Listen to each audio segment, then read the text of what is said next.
periferia não tem prisão. Ou é o acerto, ou é a morte, ou mas nunca a prisão. Né? Então, vamos dizer, esta violência que assombrou as periferias e ainda assombra as periferias durante décadas, tem a ver com este jogo.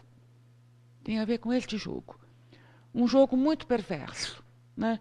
Eu reconstituí algumas histórias de disputas de gangues de periferia que causaram muitas mortes. Verdadeiras guerras, né? Com muitas mortes, né? Daquelas, enfim, que não sobra ninguém, né? E que duraram, sei lá, muito tempo. Né? Mas isso a gente não consegue entender, esta lógica, sem entender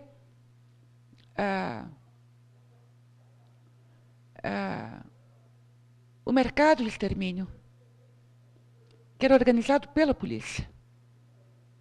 Compra, mata fulano de tal. Se mata fulano de tal, daí tem a vingança, daí o outro que não sei o quê, daí desencadeia uma lógica da vingança, né? Que esta sim é devastadora. Né? Porque daí um vai vingar o outro vai vingar o outro, o outro vai vingar o outro. Né? E essa lógica da vingança é uma coisa que não é aqui, é uma coisa, enfim, faz parte da história da humanidade. Né? É muito interessante se a gente pega todos os mitos fundadores em todas as religiões. Né?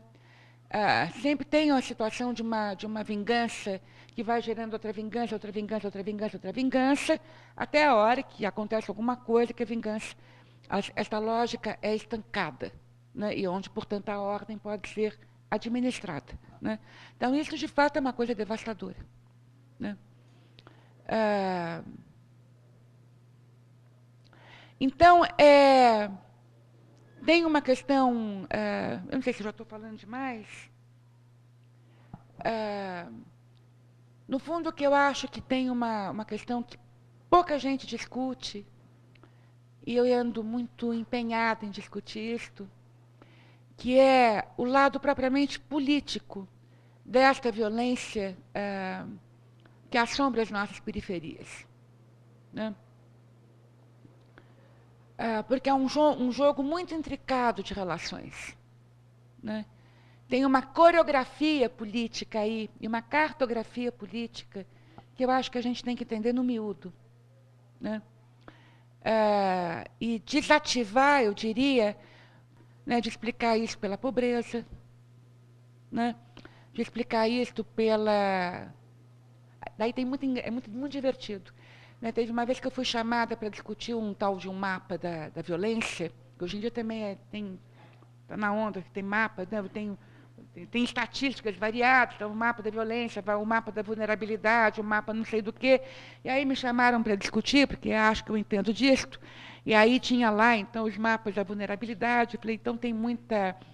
o mapa da vulnerabilidade é muita família chamada monoparental, quer dizer, mulheres sozinhas, muito jovem. Eu falei, olha, mulher sozinha, se for isso, a gente vai lá para a Vila Madalena, entendeu? Que é um lugar super é um super point de classe média, né? Tá cheio de mulher, entendeu? Mãe solteira, se esse for o problema, mãe solteira, Vila Madalena está cheia, né? E não tem violência nenhuma, né? Quer dizer, então qual é o problema? Né? Porque esse é um pouco o tem, né? Tem mãe solteira, muito jovem, muitos não brancos, muitos não sei o quê, então tudo isso é indicador de violência. Eu não entendo por quê.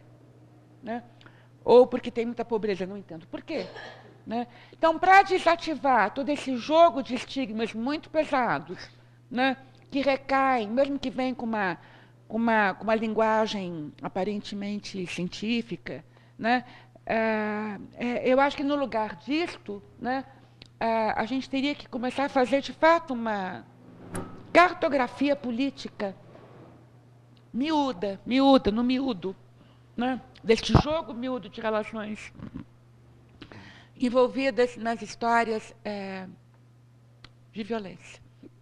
Né? Para daí poder entender também o que está em jogo quando essas lógicas são estancadas ou desativadas. Né? E qual é o problema que está aí colocado. Né? É, quer dizer, eu estou falando de coisas que eu imagino que, na verdade, vocês conheçam muito melhor do que eu. Né? Enfim, por mais que eu tenha, há muitos anos, eu transite por essas regiões, sempre serei de fora. Né? Ah, por mais que eu tenha criado muitos amigos e muitas amizades muito valiosas para mim nessas minhas andanças, ah, enfim, eu sou sempre a pessoa que chega lá com o meu carrinho e tal, né? É completamente diferente, né? Sempre tem um olho de fora, né? É, então, para mim, é muito... É um privilégio poder colocar essas minhas inquietações aqui com vocês, para ver se isso faz algum sentido, né? E se tem alguma pertinência isso que eu estou colocando, né?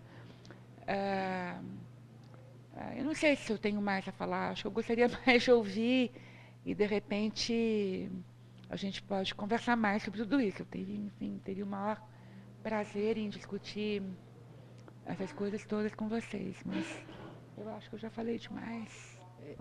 Eu queria saber o seguinte, você disse, em primeiro lugar, você disse aí, uma certa altura, que tem vogas, né? Voga do CD, pirata, voga disso, voga daquilo. Eu queria mais ou menos entender o que determina essas vogas aí. Por que às vezes uma coisa é mais tolerada, outra menos. E depois está falando para mim um monte de novidade. Porque eu percebo família desestruturada, eu percebo quando que o menino é mais... Você entendeu? Você está falando novidade para mim. Eu realmente percebo isso. Percebo família desestruturada. Agora, sei também de muitas famílias desestruturadas, quer dizer, né? Professora, boa noite. Meu nome é Sidney. Eu faço trabalho voluntário na Escola da Família, faço parte do grupo de estudo do Núcleo Aparecida Jerônimo. Tá? Minha pergunta é duas perguntas simples. Eu queria saber da senhora se o Estado formou o PCC, né? Que eu acho que o Estado ele dita as regras do jogo como você vive em sociedade. Que lembro que em 2006 o PCC ganhou muita, depois da destruição do Carandiru, o PCC se formou, né? E a gente acha que um presidiário não tem condições de voltar para a sociedade. Subestimaram. Né? Eu queria saber da senhora como é que a senhora vê o PCC, o Comando Vermelho, essas instituições que têm um grau de inteligência de estratégia de guerra, né, que o Estado ele calou, né, exemplo, pegou Marcola e ficou calado. E minha segunda pergunta, a senhora não acha que para acabar com a violência o próprio ser humano tem que se autoquestionar? Vou citar eu como exemplo. Eu moro na periferia, eu queria mudar minha atitude, eu comecei a fazer trabalho social. E o social, que todos nós sabemos, está muito falido. Vou dar um exemplo para a senhora. Cheguei em casa, minha mãe pediu para ajudar um menininho que não sabe ler, e está na quarta série. E eu falei para minha mãe, eu não posso resolver porque eu vou mexer na personalidade dele. Quem tem que resolver é a mãe dele. E eu percebo que os jovens estão pedindo socorro para ter um pouco de cultura, um pouco de educação. Eu queria que a senhora analisasse isso. Muito obrigado.